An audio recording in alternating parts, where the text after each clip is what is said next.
Қайырлы күн, менің каналыма қош келдіңіздер. Бүгін мен сіздерге өте дәмді, пайдалы салаттың рецептімен бөлісетін боламын. Видеоның соңына дейін қараңыз. Ең алдымен сәбізді үкіштен өткізіп аламыз. Одан кейін қырыққабатты төртбұрыштеп турап аламыз.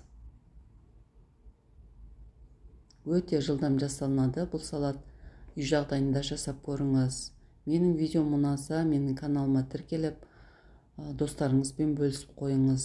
Менің каналымның алға қарай дамуына өз үлестеріңізді қоса кетіңіздер.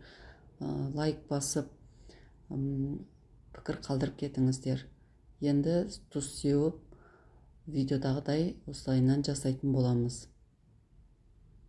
Сонда сәбізбен қырыққабат жұмсаратын болады.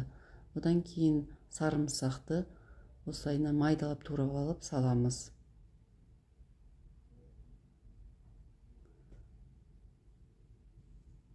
Енді қиярымызды майдалап осылайынан ұзыншалап турап аламыз.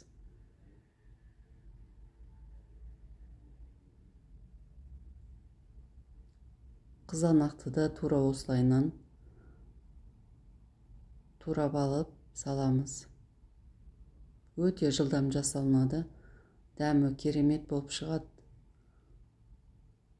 Қою тамақтармен жақсы жеңіледі.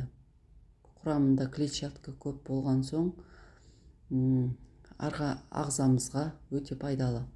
Енді татымына қарай тұз, бұрыш, зәйтүн майын құйып араластырамыз. Біздің салатымыз дайын. Өте дәмді салат. Енді осындай селдері, кинза қосып араластырамыз.